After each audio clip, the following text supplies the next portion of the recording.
Ladies and gentlemen, today West Point Class 1975 will present commemorative second lieutenant bars to members of the class of 2025 as they take their place on the line.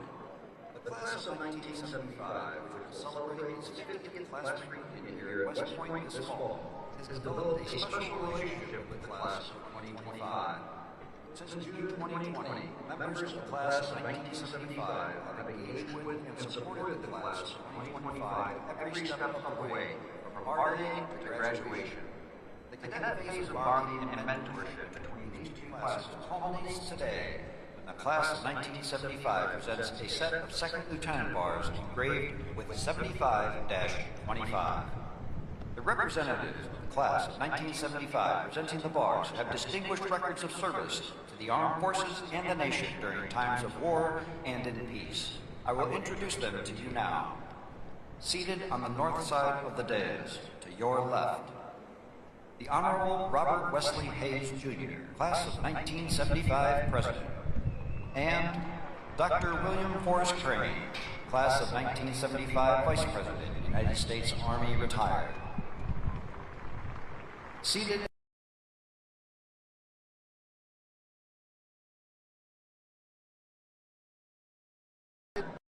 Mr. Timothy F. Sugaru.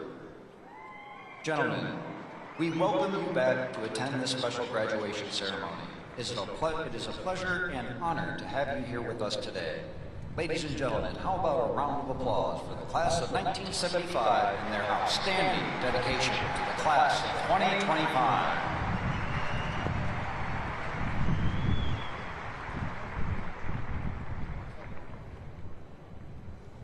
Ladies and gentlemen, and members of the class of 25, just as the long gray line represents the connection of all graduates throughout the Academy's storied history, today's faculty processional recognizes the dedication and academic excellence of all United States Military Academy faculty, both past and present. Please welcome representatives of the faculty of the United States Military Academy.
Ladies and gentlemen, please welcome to the platform our distinguished guests. United States Congressman from the state of Arkansas and West Point Board of Visitors Chairman, the Honorable Steve Womack. United States Representative for New York's 18th Congressional District and West Point Class of 2004, the Honorable Pat Ryan. The Commandant of Cadets, Brigadier General R.J. Garcia. The Dean of the Academic Board, Brigadier General Shane R. Reeves. The Athletics Director, Mr. Thomas Theodorakis. The Senior Advisor for Character Integration, Dr. Jeff Peterson. The West Point Chief of Staff, Colonel Con Deaton. The United States Military Academy Command Sergeant Major Phil Barretto. The United States Corps of Cadets Command Sergeant Major Tony Powers. Members of the Academic Board and other senior Academy leaders.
Sound attention!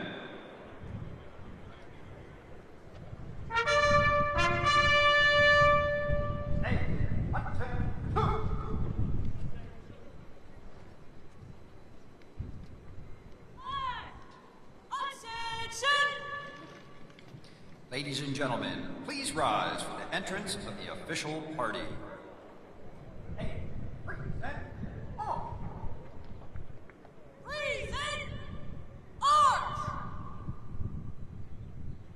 Ladies and gentlemen, please welcome the 25th Secretary of the Army, the Honorable Daniel P. Driscoll.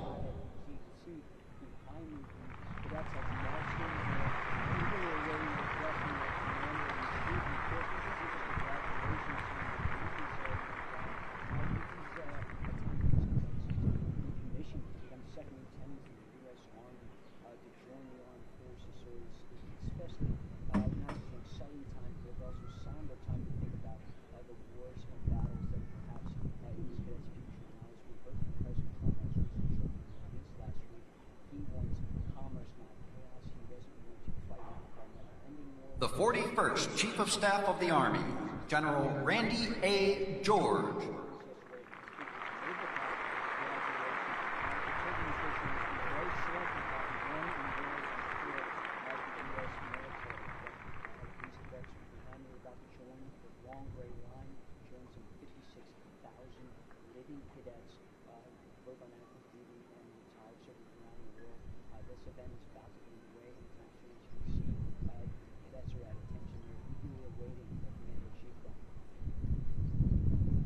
The 61st Superintendent of the United States Military Academy, Lieutenant General Stephen W. Gillen.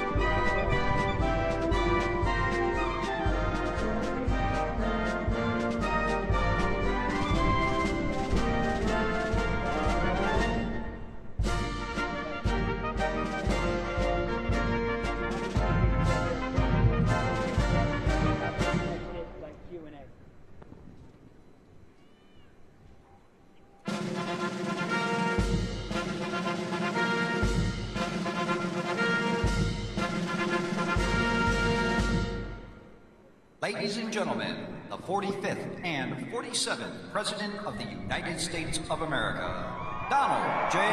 Trump.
Ladies and gentlemen, please remain standing for the invocation by the United States Military Academy Chaplain, Colonel David Bolas.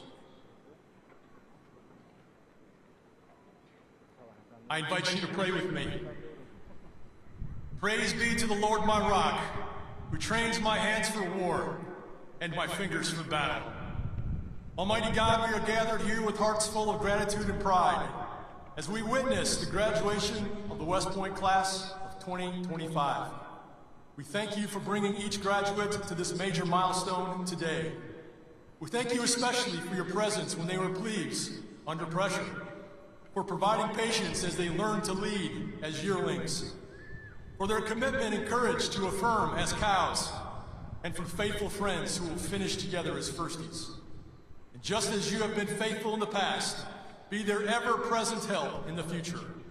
Thank you for the teammates around them, their family and friends, instructors and sponsors, tax and trainers, mentors, and yes, even their tormentors, who stood with them over the last 4 years. Through them, you ensured these West Point graduates are prepared to lead America's sons and daughters in peacetime and in war. Bless the ceremony today with your presence. Bless our president as he leads and inspires us. And God bless the United States of America. In your holy name, I pray. Amen.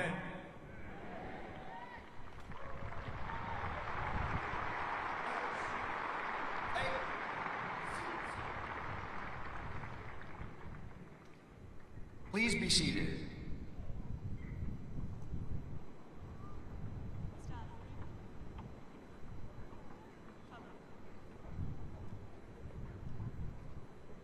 Take seats. Staff dismissed.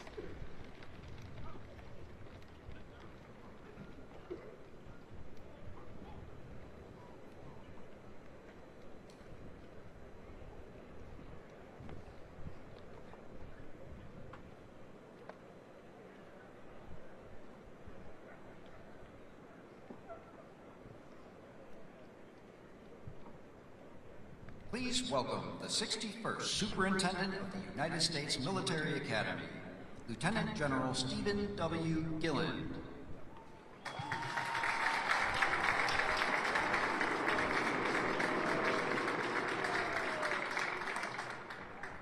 Mr. President, Congressman Womack, Congressman Ryan, Secretary Driscoll, General George, our Chief of Staff of the Army, distinguished guests and alumni, teammates, family and friends, ladies and gentlemen, good morning and welcome to West Point, home of the United States Military Academy.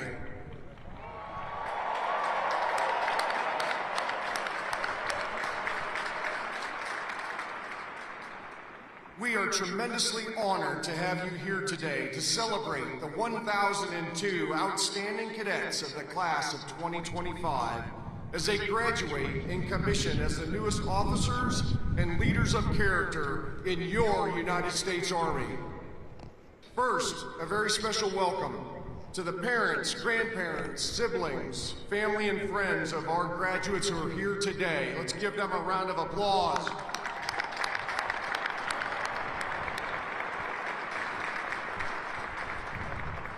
Thank you all for the love and support and encouragement that you've given your cadet along their journey at the United States Military Academy. I'd like to acknowledge the members of the 50-year affiliate class for our graduating class, the Courage and Drive class of 1975.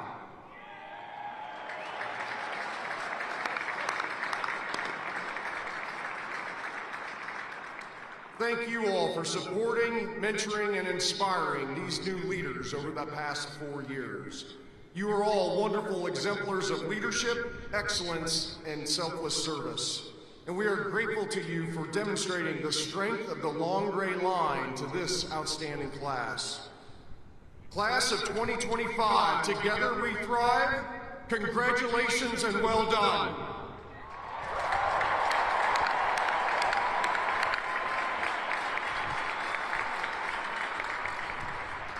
Today, your cadet experience at West Point may come to an end. but today really marks a milestone in your personal journey as you assume the mantle of leadership as officers in our Army. We know you all are looking forward to what's ahead. Travel, school, BOLIC, Ranger School, Sapper School, moving, living on your own. Some of you are getting married in like the next 6 hours. That's right. However, for all of you, I just ask of you, take a moment during the next few weeks while you're enjoying some free time to reflect on your time here. Think about all the opportunities and experiences that you've had and the challenges you've overcome on the road to becoming a leader of character. Think about the hard work, some blood, a lot of sweat, as well as the grit, toughness, determination, and the continual pursuit of excellence. Think about the friends you've made and the relationships developed, the camaraderie with teammates, the TACs, instructors, coaches, and old grads who've encouraged and mentored you, and the family and friends who supported you and cheered you on. Take a moment to appreciate and thank all the people who've helped you get to this point, and be grateful for all the experiences and opportunities that have helped shape you these past 4 years. As you pursue this journey as a leader of character, remember, today is about the responsibility of service to our country and to the American people. Today is about challenging yourself, challenging others to be better teammates, better officers, better leaders of character. It starts with you each and every day. Today is also about the responsibility of leadership as Army officers. Your responsibility to support and defend the Constitution of the United States, to be standard bearers, to lead by example and embody what right looks like.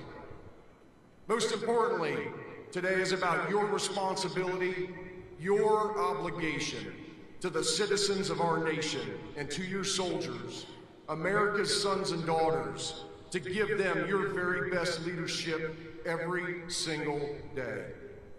Also, take a moment to reflect and understand what it means to be a graduate of the United States Military Academy. People expect more from you as a graduate of this institution. You represent this institution and you represent the United States Army every single day. You now join a proud legacy of leaders of character who've committed themselves to selfless service and continual excellence, guided by our Army values and the ideals of duty, honor, country. Those ideals, they unify us and they define us. They define who you are as graduates of the United States Military Academy. And just as they've inspired you, you will now in turn inspire future generations. The class of 2025, you are ready to face the challenges that await you, prepared to live honorably, lead honorably, and demonstrate excellence in everything that you do. Congratulations and Godspeed to all of you. Mr. President, on behalf of the team at the United States Military Academy, it is an honor to present this outstanding class to you this morning as our nation's newest warfighters and leaders of character.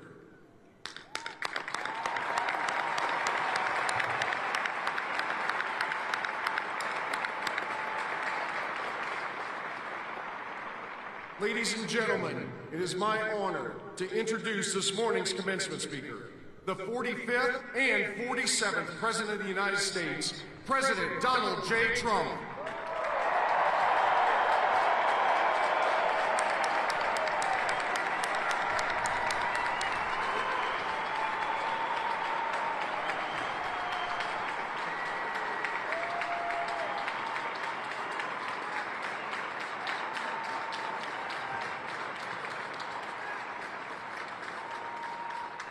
Well, I want to thank you very much. This is a beautiful place. I've been here many times, going to high school, not so far away. A good place, also a military academy. Not quite of this distinction, but it was a lot of fun for me. And I just want to say hello, cadets, and on behalf of our entire nation, let me begin by saying congratulations to the West Point class of 2025. You are winners, every single one of you. Thank you.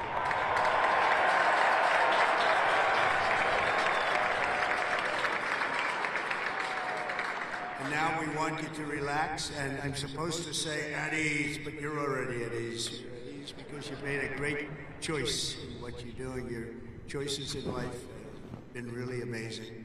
So this is a celebration, and let's have a little fun.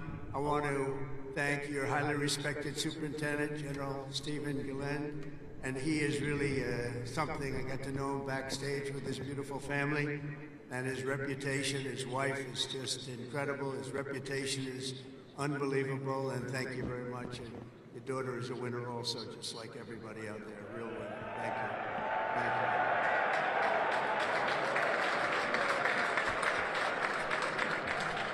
I also want to thank your Commandant General R.J. Garcia, Secretary of the Army Dan Driscoll, Army Chief of Staff General Randy George, Senator Ashley Moody, Representatives Steve Womack, Bill Heisinger, Pat Ryan, Mark Green, Keith Self, Acting U.S. Attorney Alina Haber, and very much just all of the friends. We have a lot of friends in the audience today, and I just want to thank them all for being here. We have a tremendous amount of my friends. They wanted to come up and they wanted to watch the ceremony, and they wanted to watch you much more so than me. So I just want to thank so many people are here. Over the past 4 years, an extraordinary group of professors, teachers, coaches, leaders, and warriors have transformed this class of cadets into an exceptional group of scholars and soldiers. And so let's give the entire group, the entire West Point faculty, staff, for their incredible love of you and outstanding devotion to the Corps. Let's give them a little hand.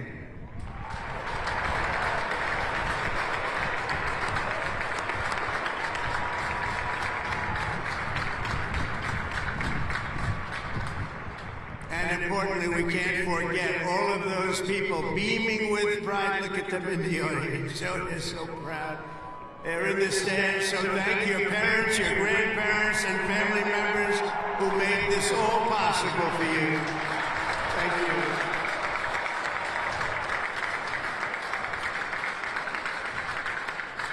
And I think they must have done something right based on what I'm looking at. America loves our military moms and dads. Nearly 1/3 of the cadets graduating today are themselves the children of veterans. So to everyone with us this morning who served America in uniform, no matter your age, please stand so we can salute your service. We'd like to see who you are.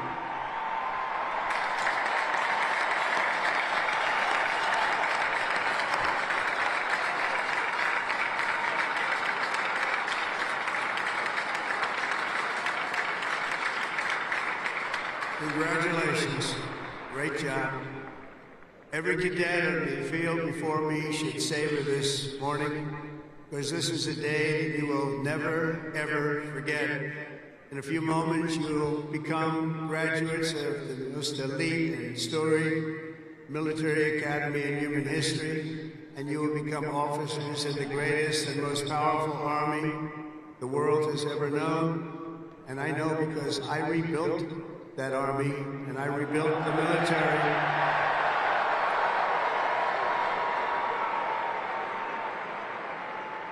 And we rebuilt it like nobody has ever rebuilt it before in my first term.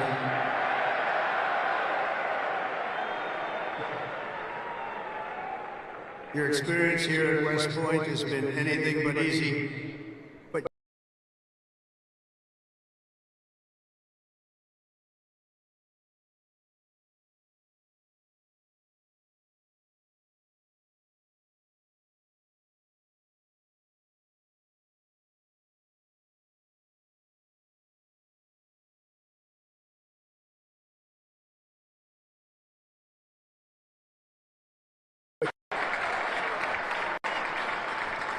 Looking out at all of you today, I can proudly say, mission accomplished. Great job.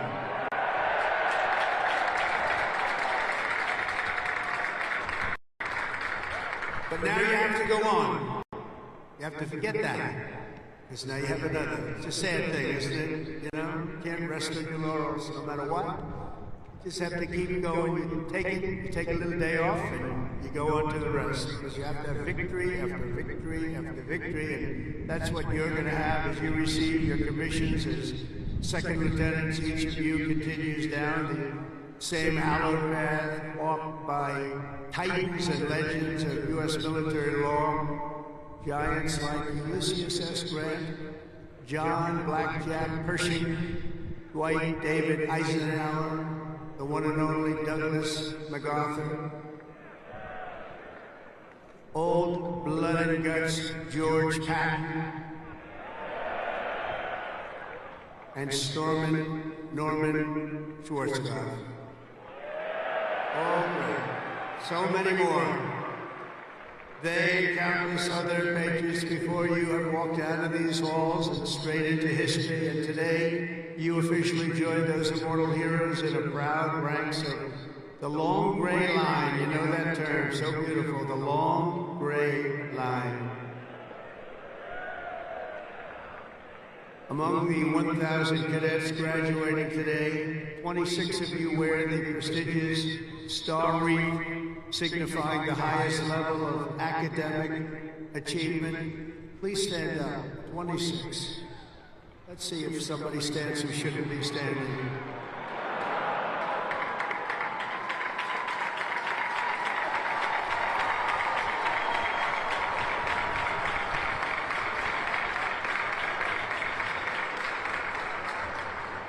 Congratulations, it's a big honor. This class includes an incredible 4 Rhodes Scholars. Stand up, please. 4.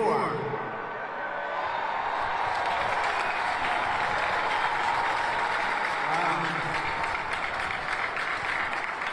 That's tied for the most of any West Point class since 1959. That's great. 4. Congratulations. Boy, oh boy, oh boy. I want to bring them right to the Oval Office. I don't want to have them go too far away from me. 8 cadets here today took on the challenge of designing their own hypersonic rocket. Oh, we can use you. Building them right now. You know, we had ours stolen. We are the designer of it. We had it stolen during the Obama administration. They stole it. You know who stole it? The Russians stole it. Something bad happened. But we're the designer of it. We're now building them, and lots of them.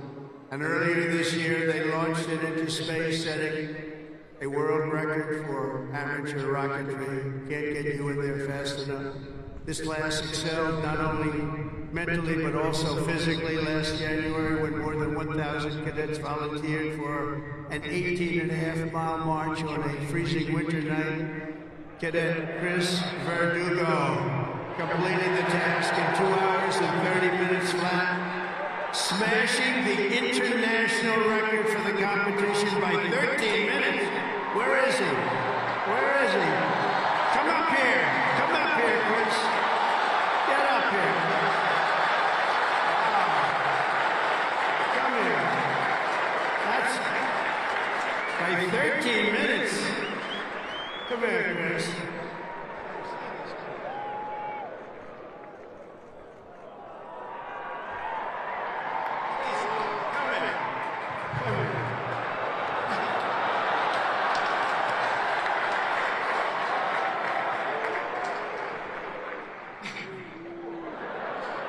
It's been a long 5 years, but I couldn't have done it with any of these guys. Love you guys.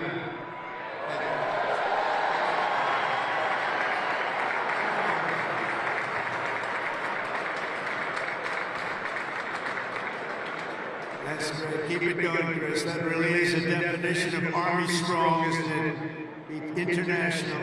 International. This class includes 513 graduates who completed Air Assault School, 70 who completed Airborne School, 8 who made it through the Ultra-Elite Army Diver School, among the most difficult and grueling programs anywhere on Earth.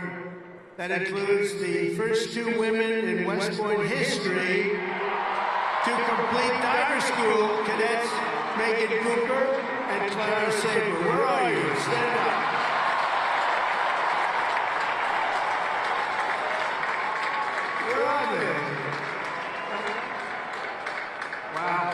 job. That is not easy.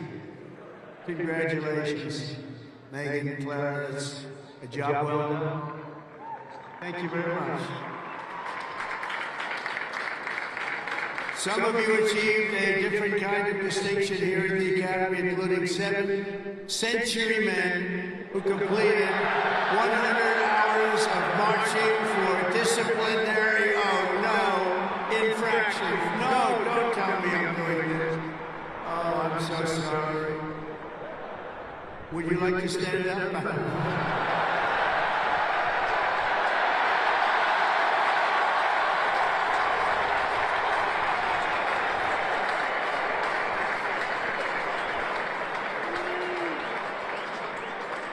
I think I saw Chris standing up. Chris, what's going on?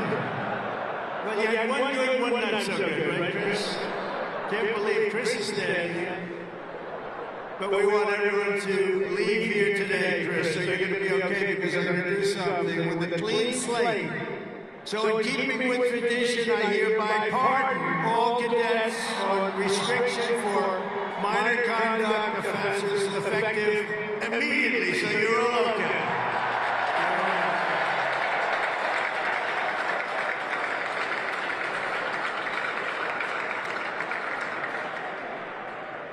The class of 2025 is a lot to be proud of, including your first-rate athletes and athletics. You are something. I've been watching too. I love the sports stuff. What you've done is pretty amazing. Last year, for the first time ever, Army lacrosse became the #1 ranked men's lacrosse team in the entire country.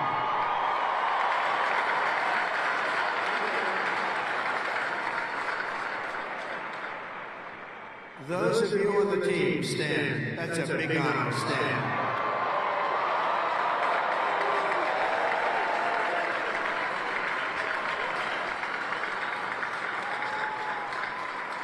Great. That's a tough sport, too. That's #1 in the country. Your sophomore year, Army football beat Navy 2017. And the next year, you did it again, beating Navy 17-11 and dominating Air Force 23-3. But this year, the Black Knights fought your way into the top 20 nationally and racked up your longest winning streak since 1949 with the help of graduating quarterback Cadet Bryson Daly, or as you call him, Captain America. Captain America. Stand up, Bryson.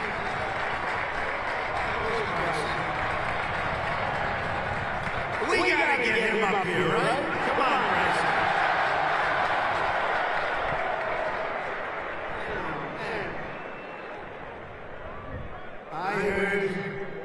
I heard he's well, I came to a game and he was, I said, yeah, he can get into the NFL, can, but he chose this life. And you know what? I think he made a good choice.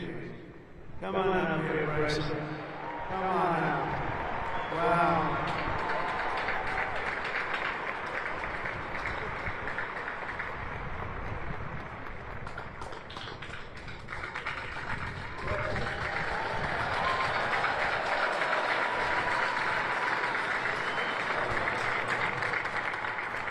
Go Army football. Shout out the Hogs, H4. Can't wait to graduate. Love you guys.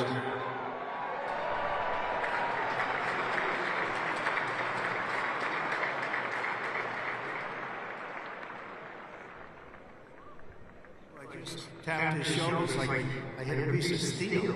That's in good shape. There's a reason, you know? There's always a reason for success. Thank you, Bryson. At a time when other top college quarterbacks were thinking about going pro, Bryson's mind was on something else. As he told an interviewer earlier this year, I'm focused on my career as an infantry officer. That's what he wants to do. So Bryson, you did the right thing. That service at its finest. Thanks, Bryson. That's amazing. He's an amazing guy with an amazing team. Each of you on the field today is among the most talented members of your generation. You could have done anything you wanted. You could have gone anywhere. You could have gone to any school. This is one of the hardest schools to get into. And writing your own ticket to top jobs on Wall Street or Silicon Valley wouldn't be bad, but I think what you're doing is better. Instead of sports teams and spreadsheets and software, you chose a life of service, very important service, instead of stock options. And I do that stuff. It's sort of boring. Honestly, compared to what you're doing, it's real boring. You chose honor and you chose sacrifice. And instead of business suits, dress shoes, you chose muddy boots and fatigues, keeping yourself in shape. Because West Point cadets don't just have the brightest minds, you also have the bravest hearts and the noblest souls. You're amazing people. I could not be more proud to serve you as your commander-in-chief, and our country is doing well. We've turned it around very quickly. We've turned it around.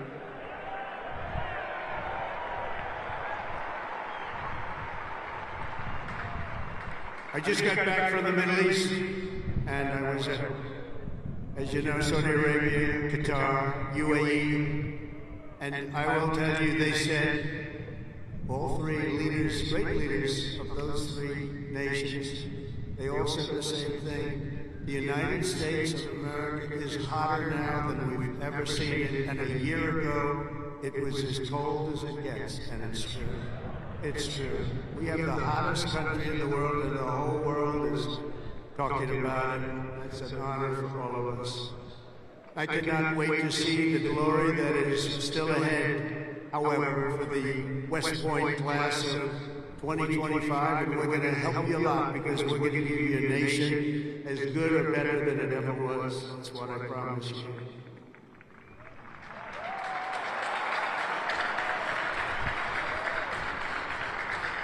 All the victories that you've had together on these grounds will soon pale in comparison to the momentous deeds that you'll perform on the mission you're accepting today as a future leader of America's Army. And we have that Army geared up. We have ordered, we just went $1 trillion military budget, General. Do you know that? $1 trillion. Some people say, could you cut it back? I said, I'm not cutting 10 cents. It's another thing we can cut. We can cut plenty of others, right, Dan? We can cut plenty of other things. We have a good man in there. It's a very different warfare out there today. Now they've introduced a thing called drone. A drone is a little bit different. It makes you have to go back and learn a whole new form of warfare. You're going to do it better than anybody else. There won't be anybody close. Generation after generation, the men and women of the Army have done whatever it takes to defend our flag, pouring out their blood onto the fields of battle all over the world. And all over the world, you're respected like nobody is respected. Our soldiers have sprinted through storms of bullets, clouds of shrapnel, slogged through miles of dirt and oceans of sand, scaled towering cliffs of jagged rock. And time again, the American soldier has charged into the fires of hell and sent the devil racing in full retreat.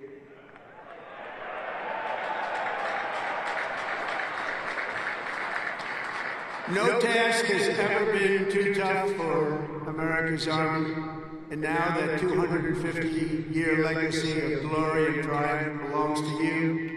The 1,000 newest officers of the greatest fighting force in the history of the world. That's what you are, and that's what you're being thought of. Again, you are the first West Point graduates of the golden age of America. This is the golden age. Promise. We're the new age. This is the golden age. And you are going to lead the Army to summits of greatness that has never reached before. You see that. You see what's happening. You see what's going on in the world. Each of you is entering the officer corps at a defining moment in the Army's history. For at least 2 decades, political leaders from both parties have dragged our military into missions it was never meant to be. It wasn't meant to be. People would say, why are we doing this? Why are we wasting our time, money, and souls in some cases? They sent our warriors on nation-building crusades to nations that wanted nothing to do with us, led by leaders that didn't have a clue in distant lands, while abusing our soldiers with absurd ideological experiments here and at home. All of that's ended, you know, all of it's ended. It's ended strongly. They're not even allowed to think about it anymore. They subjected the armed forces to all manner of social projects and political causes, while leaving our borders undefended and depleting our arsenals to fight other countries' wars. We fought for other countries' borders, but we didn't fight for our own border, but now we do, like we have never fought before. But under the Trump administration, those days are over. We're getting rid of the distractions and we're focusing our military on its core mission, crushing America's adversaries, killing America's enemies, and defending our great American flag like it has never been defended before.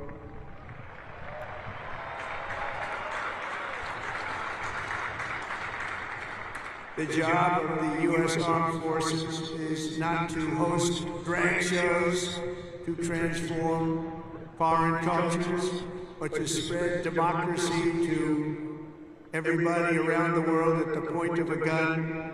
The military's job is to dominate any foe and annihilate any threat to America, anywhere, anytime, and any place.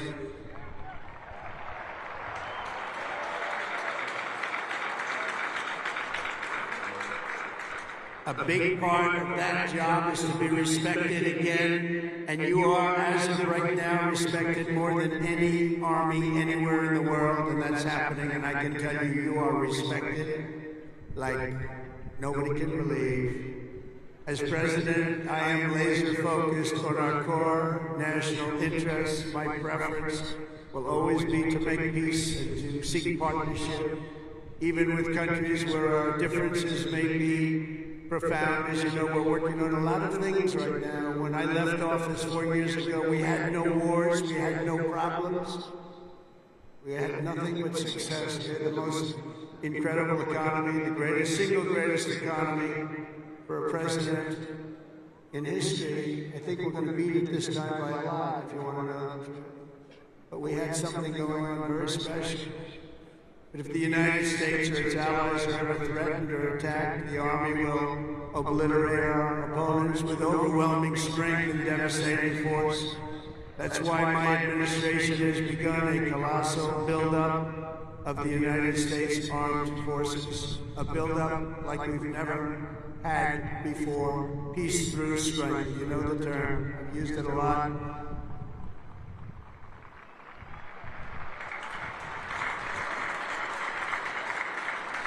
Because as much as you want to fight, I'd rather do it without having to fight. I just want to look at them and have them fold. That's happening. That's happening. And I've approved a $1 trillion investment, and that will be, again, the largest ever in the history of our country. And we are buying you new airplanes, brand new beautiful planes, redesigned planes, brand new planes, totally stealth planes. I hope they're stealth. I don't know, that whole stealth thing, I'm sort of wondering. You mean if we shape a wing this way, they don't see it, but the other way they see it? I'm not so sure. That's what they tell me. We have the best tanks anywhere in the world. We're going to start shipbuilding again. We're going to start ship. We used to build a ship a day.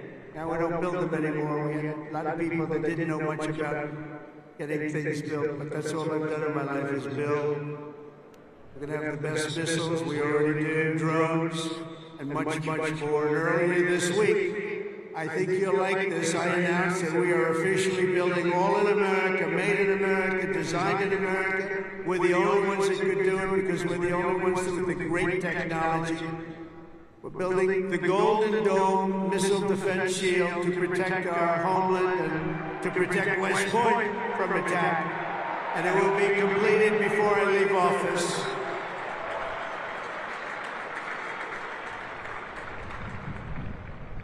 And you know, you wouldn't think this, but our enemies are very unhappy about it. You've been hearing, you've been reading. Why are they doing that? Why? Well, we're doing it because we want to be around for a long time. That's why we're doing it. We're also restoring the fundamental principle that a central purpose of our military is to protect our own borders from invasion. Our country was invaded for the last 4 years, and they've allowed people to come into our country that shouldn't be here. Criminals walk in, no vetting, no checking, no nothing. Where are they coming from? And they were taking people out of prisons, they were taking gang members, they were taking the mentally insane and allowing them to come in, and we're getting them out of our country. We have no choice. We're getting them out and bringing them back where they came from.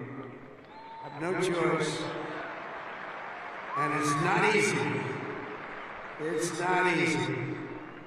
But hopefully the courts will allow us to continue. You know, we had the greatest election victory. This was November 5th. We won the popular vote by millions of votes. We won all 7 swing states. We won everything. We won 2,750 districts against 505. 2,750 against 505.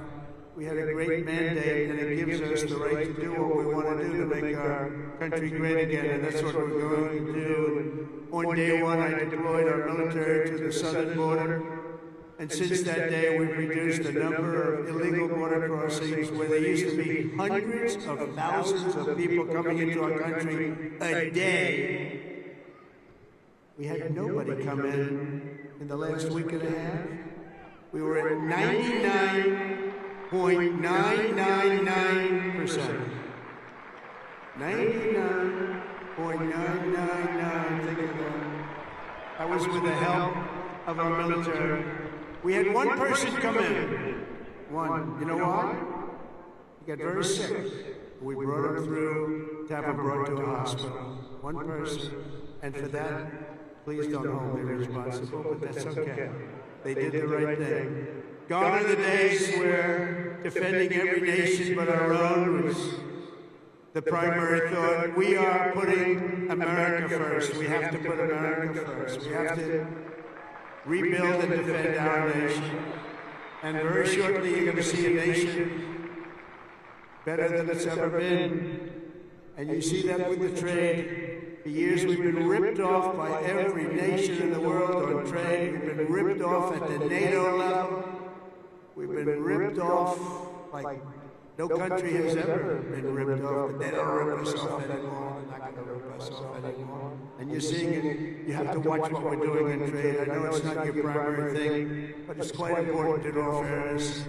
But watch, you'll see what's going on. Been reading about it over the last few days. We're making deals with other nations that were nobody thought it would be even possible. And the reason is very simple. They respect us again. They're respecting our country again. That's what you want. And everything we do, we are bringing common sense back to America. It's all about common sense. We can say we're liberal, we're conservative. The new word is progressive. They don't like using the word liberal anymore. That's why I call them liberal. But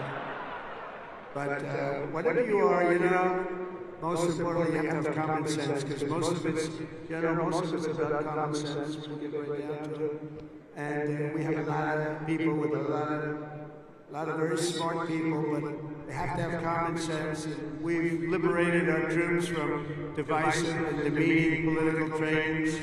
There will be no more critical race theory or transgender for everybody forced onto our brave men and women in uniform or on anybody else for that matter in this country. And we will not have men playing in women's sports, if that's okay.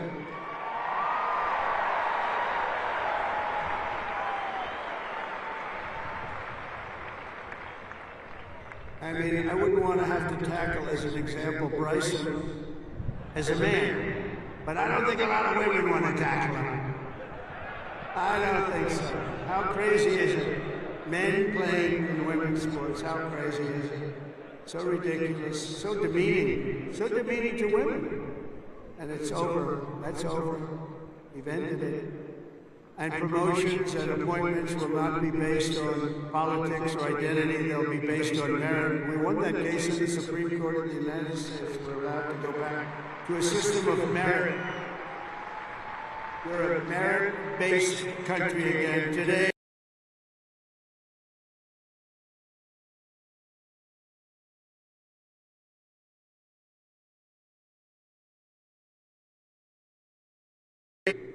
Recruiting shortfalls, and just last year was the worst of all, the last year of the Biden administration. We couldn't get anybody to join our military, we couldn't get anybody to join our police or firefighters, we couldn't get anybody to join anything.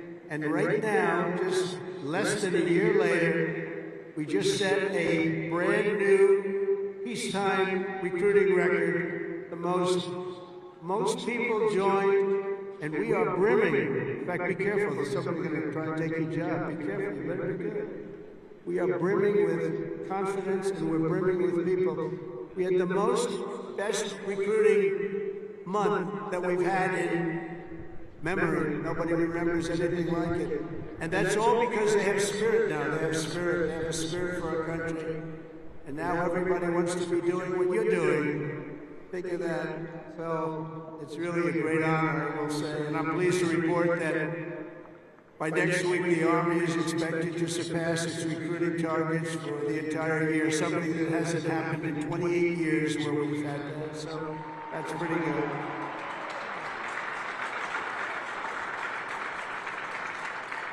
And it's nice to know that you're doing something that everybody wants to do, isn't it? Really nice. I hated to hear that. During the campaign, I was hearing that you couldn't get people to enlist, but now we're getting people. It's sad because we're telling so many people, I'm sorry, we can't do it. My administration is doing everything possible to forge the most powerful military ever built. But ultimately, the task of keeping America strong and safe in the years ahead is going to belong to you. Among you are the lieutenants, majors, colonels, and generals who lead the Army for the next 10, 20, 30, and even 40 years. So as Commander-in-Chief, let me offer a few words of advice as you begin your Army careers. And I thought I'd do this, and I can make this to a civilian audience or to a military audience. It's pretty much the same. And I did this recently at Ohio State, and they really liked it. I gave them a little advice as to what I see for what you want to do, and some tips. And first of all, and you've already done it, different from civilians, they're making their decision right now. You've already made your decision. I love your decision. You have to do what you love. You have to do what you love. If you don't love it, you'll never be successful at it. And you've done this, and you really, many of you in the audience, many of you that are graduating, you come from military backgrounds, or you love the military, it's what you want to do, it's what you want to talk about. One thing I see about people that love the military, that's all they want to talk about. I'll be out to dinner, and generals, if they love their job, usually the only good ones are the ones who want to talk about it all the time. But if they talk, that's what they want to talk about. I really, very rarely see somebody who's successful that doesn't love what he or she does. You have to love what you do. In your case, the military is what you chose, and I'll tell you what, you cannot go wrong. You're going to see it too. You're going to love it more and more with time. You know, I work all the time. That's all I do is I work. Whether it's politically or before that, I was a very good businessman, in case you haven't heard, really good. But I was good because I loved it. I loved it. I learned from my father a little bit. My father was a happy guy, and all he did was work. He'd work Saturdays, Sundays, he'd work all the time, and he was a happy guy, just loved life. And I learned that. I said, you know, it makes him happy. I've seen other people that never work, and they're not happy. You gotta love it, otherwise you won't be successful. In the Army, there are a lot of different paths you can take, so follow your instincts and make sure that you take the path that you love, that you're doing something that you love within your military. You will be happier, the Army will be far stronger for it. Second is to think big. always think big. If you're going to do something, you might as well think big, do it big, because it's just as tough, and sometimes it's a lot easier thinking big than doing a small task that's more difficult. One of your greatest graduates, General Eisenhower, used to say, whenever I run into a problem that I can't solve, I always like to make it bigger to solve it and solve more of it. If you're going to solve a problem, it might as well be a big problem as opposed to a small problem that lots of people can take advantage of and solve. So you can achieve something really amazing. Think big. Third, though, you got to do this. Brain power you have to have. Potential you have to have. But to be really successful, you're always going to have to work hard. An example is a great athlete, Gary Player, great golfer. He wasn't as big as the other men that were playing against him, great, big, strong guys. Gary was a smaller guy. I don't want to say too sweet. He's a friend of mine. He gets a little angry at people because he hits the ball just as far. He said, I hit the ball further than them. Why am I small? But he worked very, very hard. He was always doing exercise. He was well ahead of his time. He never stopped. He won 168 golf tournaments. He won 18 majors, 9 regular and 9 on the senior tour. 18 with 168. That's the most tournaments internationally, the most tournaments anybody's ever won. But he made a statement years ago, and I heard it. He's the first one. I think I've heard it a couple of times since, but he was the first. He said, it's funny, the harder I work, the luckier I get. And think of that, the harder I work, the luckier I get. And he worked hard, and you're working hard, and the harder you work, the luckier you're going to get. Fourth is, don't lose your momentum. Momentum is an amazing thing. Keep it going. I tell a story sometimes about a man who was a great, great real estate man. It was a man who was admired for real estate all over the world, actually, but all over the country. He built 11 towns. He started as a man who built one house. Then he built 2, then he built 5, then he built 20, then he built 1,000. Then he built 2,000 and 3,000 a year, and he got very big, very big. He was great at what he did. You see him all over the country, still 11 towns. This was a long time ago, but he was the first of the really, really big home builders. And he became very rich. He became a very rich man. And then he decided to sell. He was offered a lot of money by a big conglomerate, Gulf and Western, big conglomerate. They didn't do real estate. They didn't know anything about it, but they saw the money he was making. They wanted to take it to a public company. And they gave him a lot of money, tremendous amount of money, more money than he ever thought he'd get. And he sold his company, and he had nothing to do. He ended up getting a divorce, found a new wife. Could you say a trophy wife? I guess we could say a trophy wife. It didn't work out too well. But it doesn't work out too well, I must tell you. A lot of trophy wives, doesn't work out. But it made him happy for a little while at least. But he found a new wife. He sold his little boat. He got a big yacht. He had one of the biggest yachts anywhere in the world. He moved for a time to Monte Carlo, and he led the good life. And time went by, and he got bored. And 15 years later, the company that he sold to called him, and they said, the housing business is not for us. You have to understand, when Bill Levitt was hot, when he had momentum, he'd go to the job sites every night. He'd pick up every loose nail. He'd pick up every scrap of wood. If there was a bolt or a screw laying on the ground, he'd pick it up and he'd use it the next day and put it together a house. But now he was spoiled, and he was rich. He was really rich. And they called and they said, this isn't for us, this business. We do other things. Would you like to buy it back? We'll sell it back to you cheap.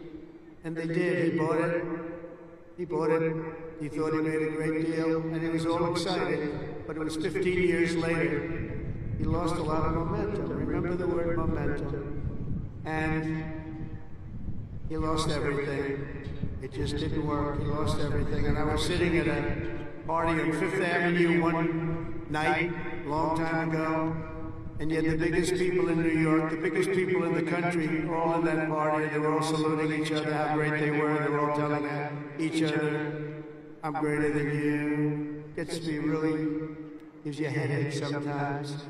But they had all these people that are telling their own stories about how fantastic a cocktail party, and I looked over, and I was doing well. I was invited to the party, so I had to be doing well.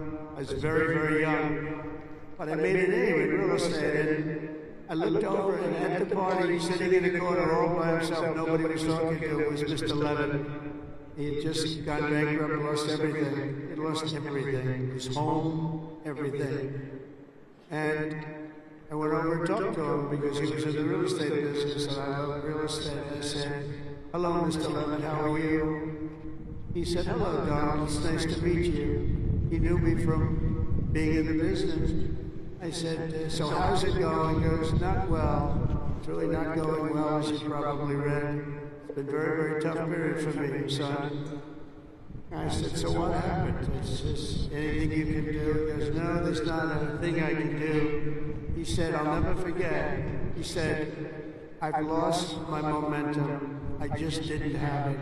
I used to have it, but I lost my momentum. So it's a story I tell, and you have to know when you have the momentum, but sometimes you have to also know when you've lost the momentum. And leaving a field sometimes, leaving what you're doing sometimes is okay. But you gotta have momentum, but you have to know that momentum is gone. You have to know when to say, it's time to get out. And it's a very sad story. I remember that story so well, like it was yesterday. Fifth, you have to have the courage to take risks and to do things differently. Eisenhower again was threatened with court-martials as a young officer for advocating a new doctrine of tank warfare. Billy Mitchell was thrown out of the Army for pioneering the use of air power. They said, what do you mean air power? Don't be ridiculous. People willing to try and do things differently.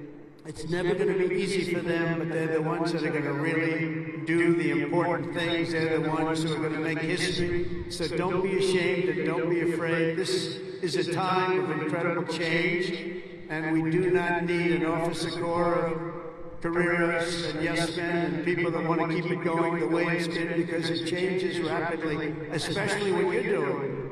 Because believe it or not, you're in a business profession where things change as rapidly like warfare, the type of warfare. Unfortunately, we're getting to see it with Russia and Ukraine, and we're studying it, and it's a very terrible thing to study, but we're seeing the different forms of warfare. We're seeing the drones that are coming down at angles, and with speed and with precision. We've never seen anything like it. Never seen anything like it, and we're learning from it. But your profession changes very rapidly. You've got to be at the top of it. You've got to be right at the head of the needle.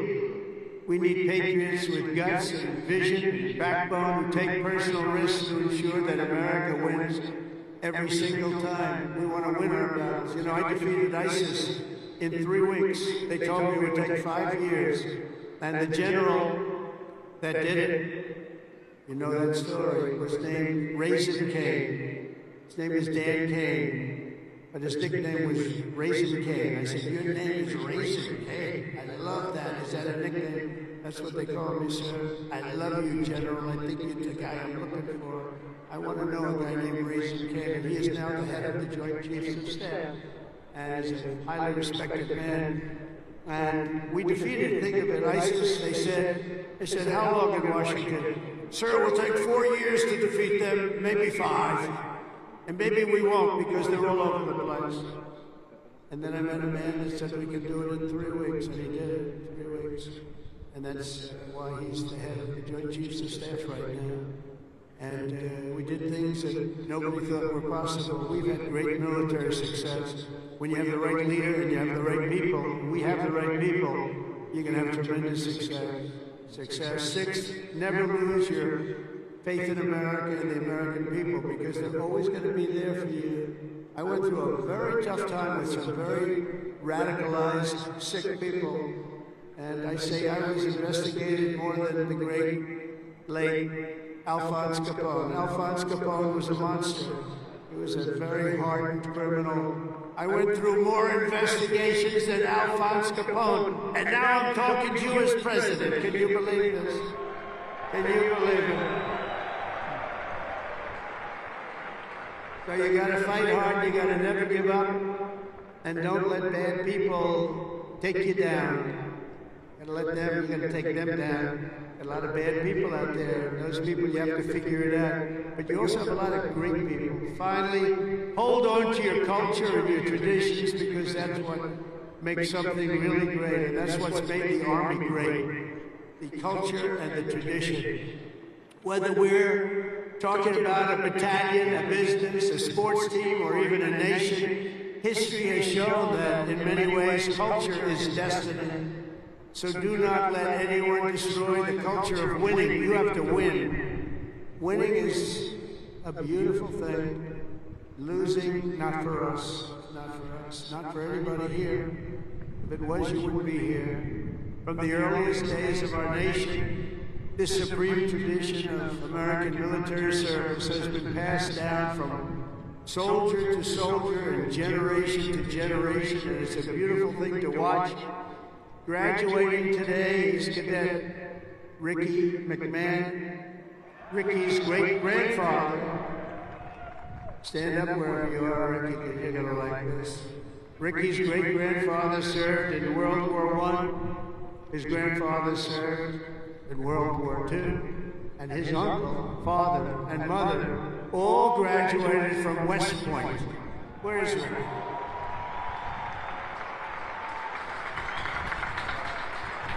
In 2004, when Ricky was just a little tiny boy, who would think about that, Ricky, a little tiny boy?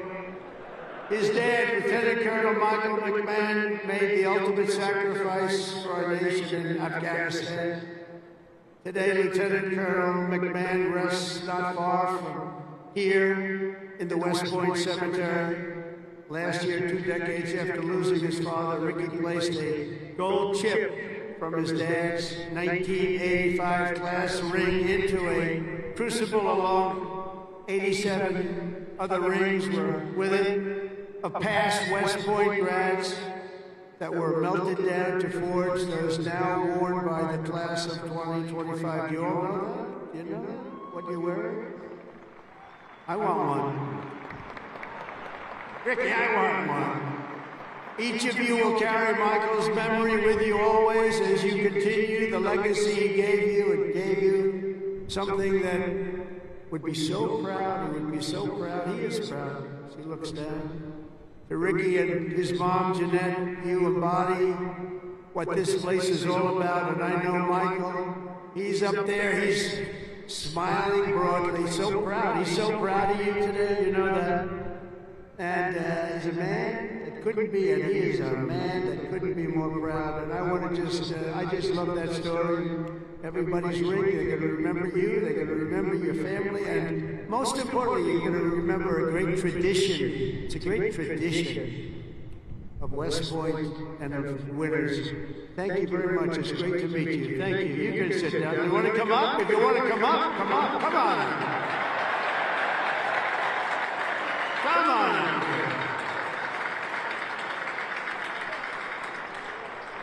That's nice. Yeah, handsome guy. They're all good looking here. I don't know what's going on. The whole crowd is beautiful. Thank you very much.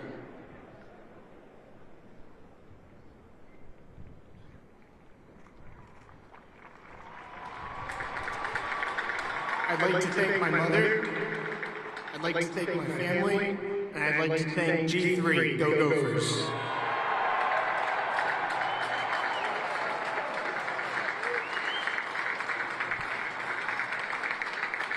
These are good-looking people, I'll tell you, General. What's going on over there? Look like all a bunch of male models. I can't stand it.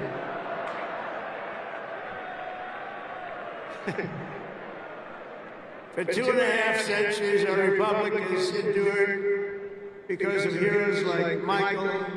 If who've laid down their lives for America, and because young people like all of you have picked up the banner of service and carried forward the flag of freedom from Lexington to Yorktown, from Gettysburg to Sicily, and from Incheon to Fallujah.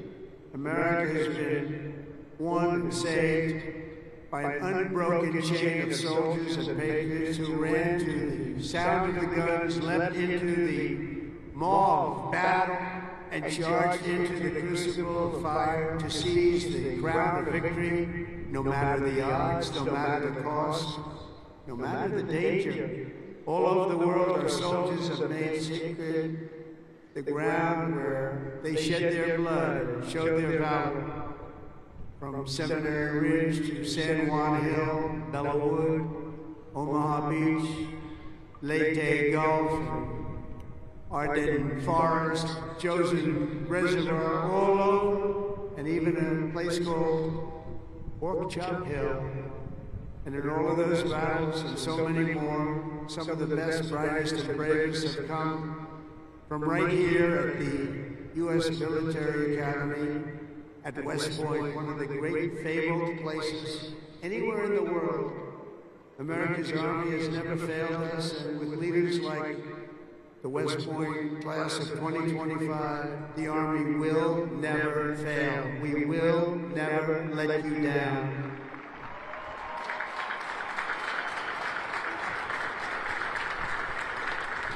And over the last week, I had the honor of speaking to the heads of many countries, and they would say, 2 weeks ago, they said, the 8th, they said, "Sir, we're celebrating the victory today of World War II." And I said, "Wow, that's nice." And I'd call another one, unrelated, "Sir, we're celebrating the victory of World War II." And I called out President of France or something, also unrelated. He said, "Sir, we're celebrating our victory over World War II." I said, "Whoa, what happened here?" We helped them a lot. And I had this. Russia talked to Putin about ending that terrible war that's going on. And he said they're having a big victory march. And they did lose, in all fairness, 51 million people. But they were all celebrating. The only country that wasn't celebrating was the United States of America. And I said, "Isn't it amazing? We were the ones that won the war. And we were helped. We were helped. In some cases, we had to help them. But we were helped by some of the nations. And we were strongly helped by a couple of them. But every one of them was celebrating. They had Victory Day. They called it Victory Day in Europe, Victory Day all over. And we weren't even thought about. Nobody had a Victory Day. And so I named that special day and another special day from now on as a holiday, but a holiday where we work. Because we don't have enough days. We're going to be having so many holidays, we're not going to be able to work anymore. But I named it for World War II, and a separate day in November, as you know, for World War I. I said, you know, all of these countries that participated in the war are celebrating, but the greatest country of them all, and the country that won the war, nobody even talked about. And so we're going to be talking about it too from now on. And I think you'll appreciate it. We won the First World War, we won the Second World War, and you know where we won them from? Right here at West Point. West Point won the war. You won 2 world wars, and plenty of other things. But you won't think of it. We don't want to have a 3rd World War. But we won the First World War, we won the Second World War right here from West Point. And that's something. And we're going to be talking about it. You know, they can talk about it.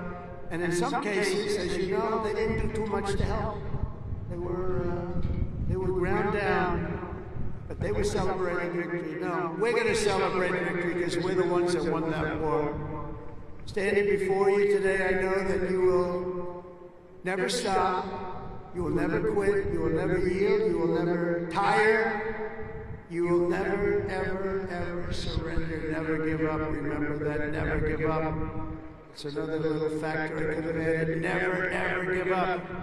Raise your right hand. I pledge I will never, ever give up. You can never give up. You can never give up. If you do, you're not going to be successful because you'll go through things that will be bad. You're going to have great moments. You're going to have bad moments. You can never give up. Through every challenge and every battle, you'll stand strong. You'll work hard. You'll stay tough. And you will fight, fight, fight, and win, win, win.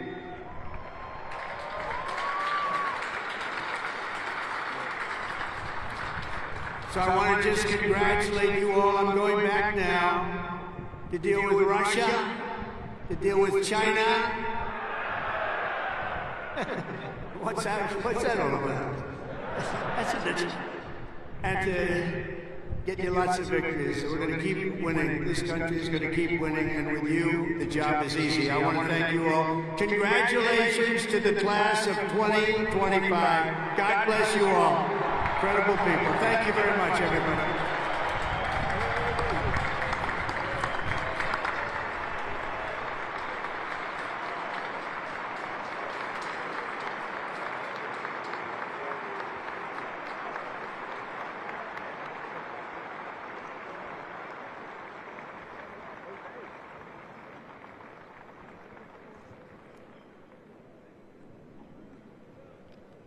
Ladies and gentlemen, at this time, please remain standing for the presentation of the class gift. The class president, Cadet Catherine LaRue, will present a panoramic photo of the class of 2025 to the president.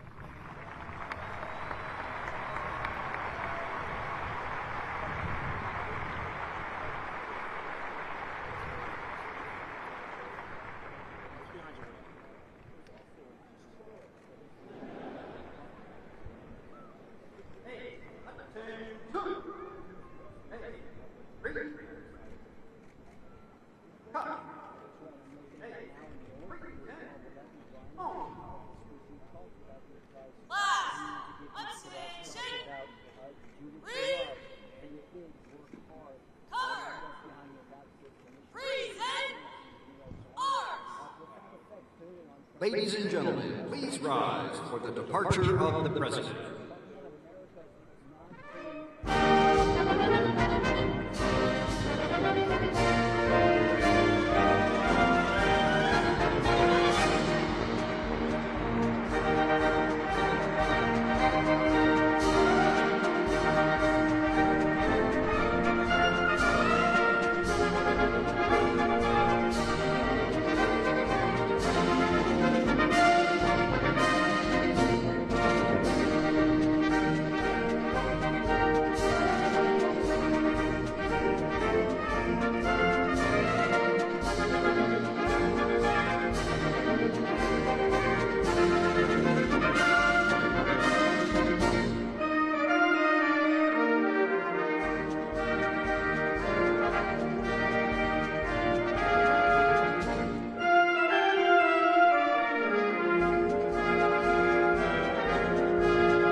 Class!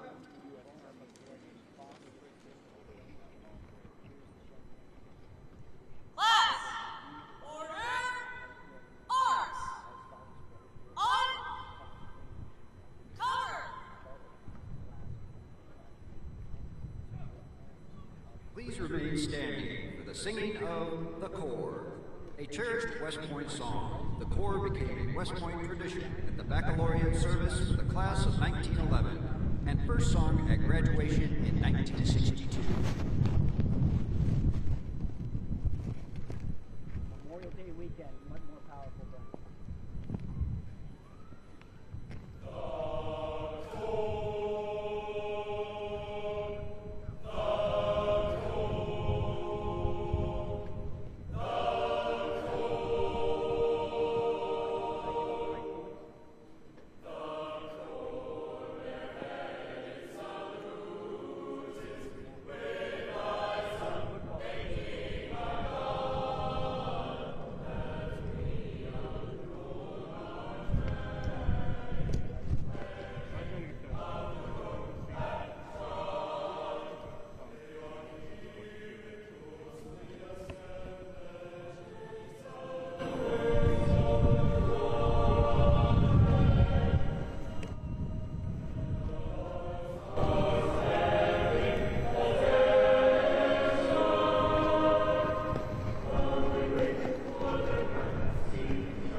Please be seated. Class! Take seats!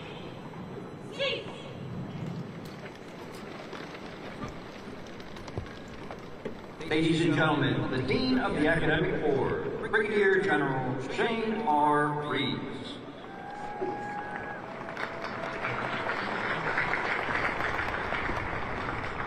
Class of 2025, your education has prepared you to be a leader of character, sworn to uphold the values embodied in our Constitution. So, on behalf of the Academic Board, I present these graduates and recommend each as worthy of the Bachelor of Science degree. Secretary of the Army will present diplomas to those cadets awarded summa cum laude designation, class valedictorian, cadet first captain, class president, and the Army Athletic Association trophy winners. Will the members of the class of 2025 now come forward to receive their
Edward Chen.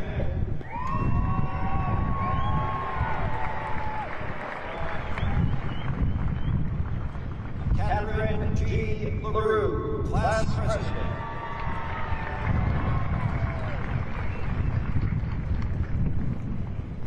Anna Caroline Robinson, First Captain and Brigade Commander. Joanna K. Halfhill.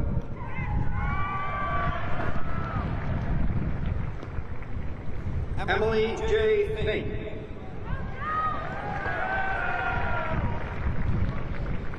Alan J. Pilot, Army Athletic Trophy winner.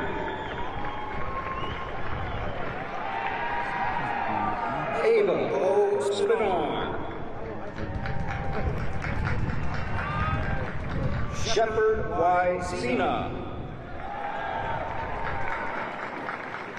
Pearson J. Ederly.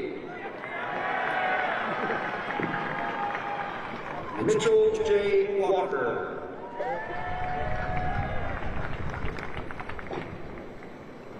Samuel E. Houston.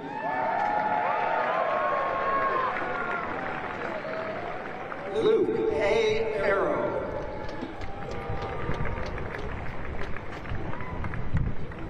Tyler S. Seaman.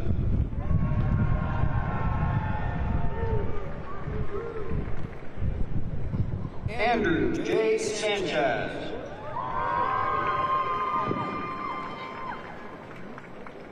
Sarah S. Sao. Benjamin V. Quinn.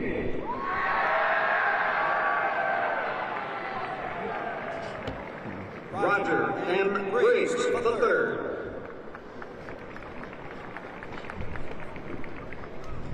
Pavel A. Shalenko.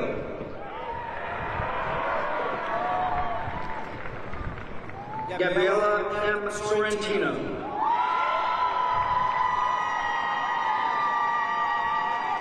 Nicholas J. Clendenin.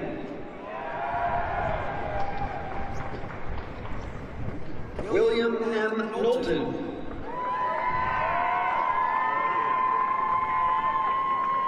Jessica W. Ho.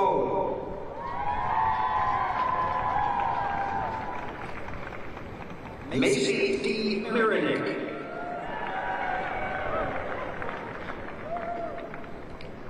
Jacqueline R. Reagan.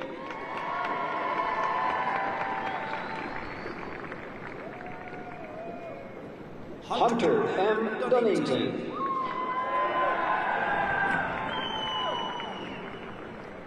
Lauren R. Goof.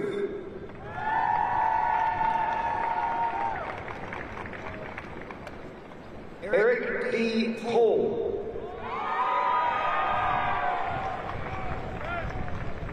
Joseph E. Musselmeyer.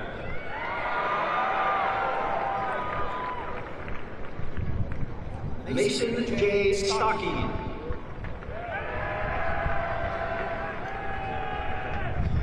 Eric D. Cole.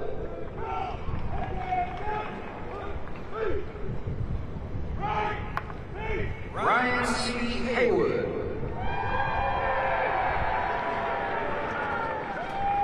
Isaiah J. McNeely.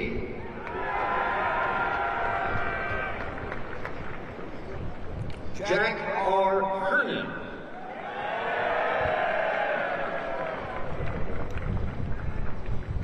Nolan R. Weissong. Spencer M. Bush.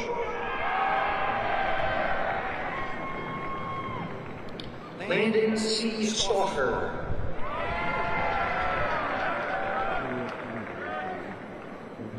Carlton D. Spivey. Ryan J. Whitfield.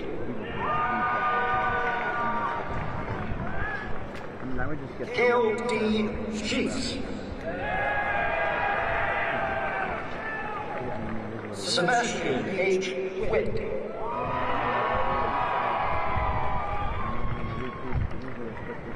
Evan C. Asuncion.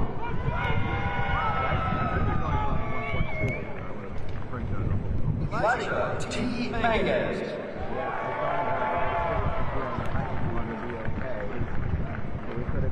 Kelly R. Sharman.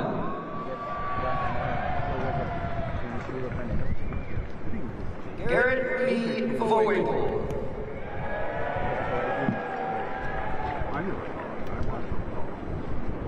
Liam C. Caphart.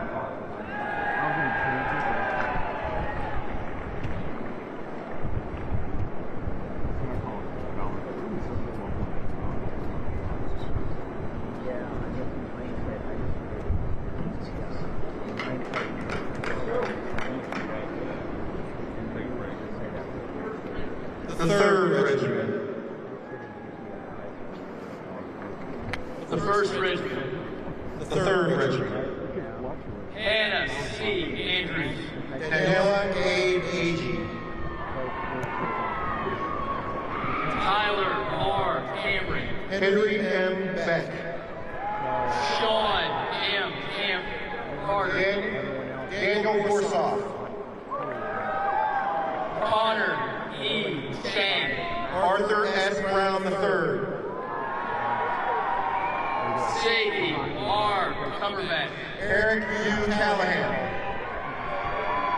Hayden W. Daniel. Daniel C. Crossan. Nathan M. Davis. Antonio L. Daughtery. Matthew L. Doyle. Samuel A. Garza. Aruna Raku. Timothy R. Johnson. Adam J. Betabine. A.J. Joyce. President L. Fortune III. Joshua Kim. John K. Kurtzmiller. George R. Lewis. David W. Renati III. John W. McCune. Tarisha Hayab. Brandon J. McDermott. Jason S. Hanson. N. Sue Moon. Moses J. Hume. Maria I. Burrell. Kayla A. Gary. Roman X. Ochoa. Caleb P. Queen. K. L. Patton. Jonah Landis. James E. Payne. Garrett L. Longstaff. Nicole M. Picaro. Leonel Martinez. Jordan B. Reese. Emilio S. Nebeker. Brian W. Salgado. Ian M. Zahuna. Eli G. Tate. Sarah K. Black. Claire K. Sy. Tyler J. Rafferty. Isaiah M. Velez. Matthew S. Smith. Andrew C. Waiku. Christopher A. Verdugo. Hannah L. Wright. Kaylee E. Walker. Raquel A. Zeta. Veronica M. Shao. Autumn R. Baumgartner. Kyle S. Atherton. Uyghur J. Wright. Connor J. Bryant. Jed H. Crosby. Zachary E. Coulter.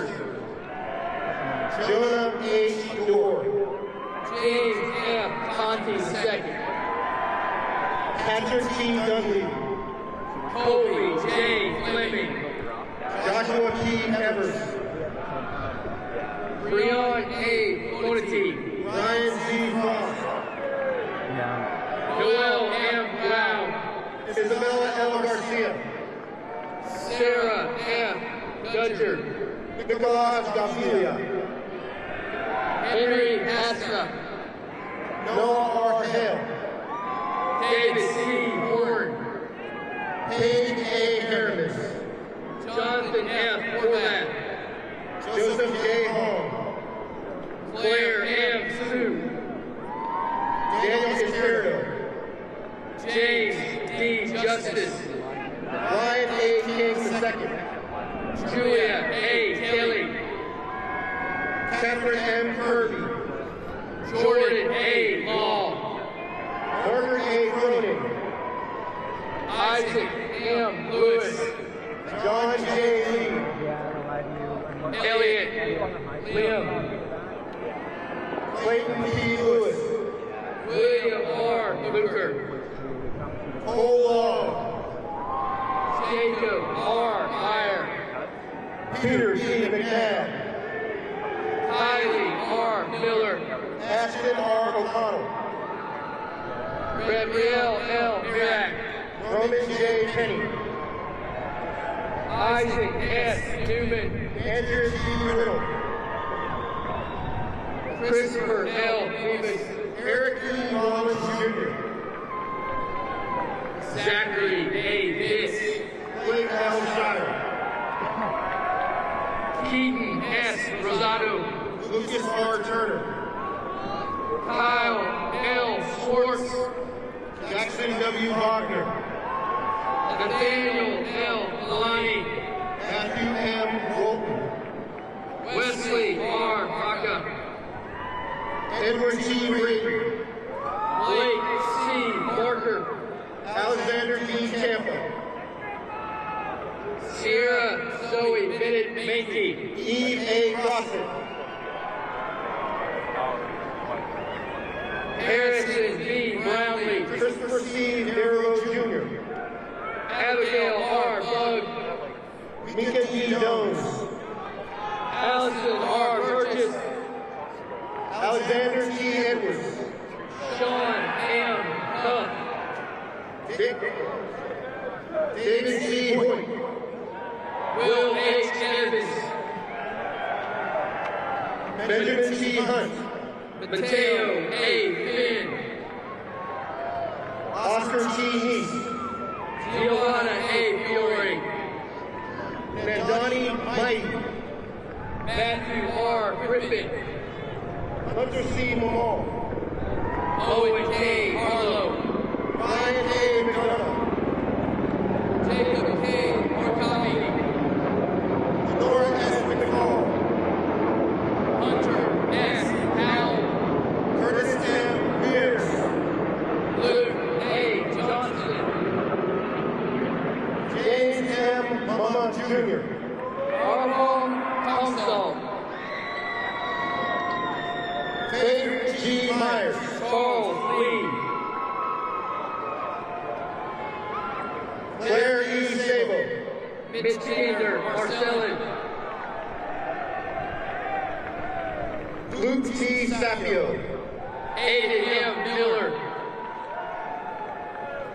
Bryce A. Sinclair, Caleb M. Peterson, O. C. Stevens, Henry E. Powell, Sage M. Stroman, Wesley D. Rockefeller, William S. Terry, Michael A. Sacco, Brendan T. Tierney, Olivia K. Sento, Christopher C. Varhola, Zachary J. Standifer, Robert J. Wilson, Salem A. Street, Callahan D. Parker, Catherine N. Ward, Ryan J. Beeman, Nicholas C. Zavala, Vishnu Badabula, Matthew B. Aguilar Snicker, Devin M. Brown, Maya C. Mercy, Amelia E. Jackson, Archie L. Bass, Ian J. Kavanaugh,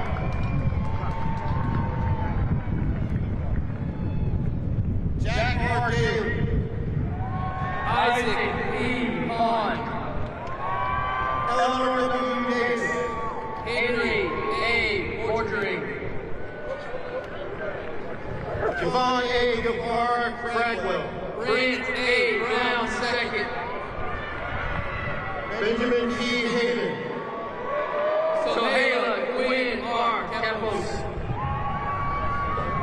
Mark S. Higgins, Nathan L. Carroll,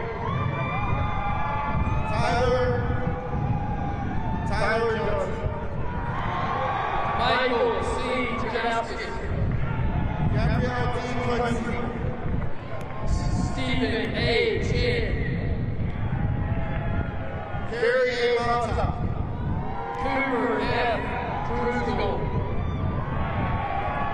Eric A. Marshall. Paul W. Duncan. Nathaniel M. Martin. Kim C. Fairbanks Award. Thomas M. McGowan. Andrew J. Richard. Robert J. Nash Jr. Matei A. Willis II. William T. Newman. Kaylee A. Bond. James M. Peterson. Samuel T. Keys. Valencia I. Ramirez. Catherine L. Kapatik. Patrick B. Rankin. Nadia A. Lake. Cole T. Schluter. Justin C. Lehman. Layla O. Viator. Aiden N. O'Neill. Jonathan I. Abrams. Valentin Shedelenko. Ronald S. Eric. Noah M. Sergio. Nancy E. Asami. Bennett L. Sullivan. Gavin W. Bonner. John E. Sparhawk IV. Jackson A. Budwell. Brooke N. Takinko. Mackenzie N. Daffin. Hunter M. Wendland. Jackson P. Davis. Matthew L. Wu. Sophia L. Quinoga. Benjamin E. Armstrong. Spencer C. Dermer. Josiah R. Banks. Alexander C. Douglas. Lucas C. Mauser. Paulina Foley. Robert C. Rags III. George W. Glover VII. Patrick T. Brandon. Nathan P. Wool. Hayden F. Hoffman. Emily T. Cruz. Rhiannon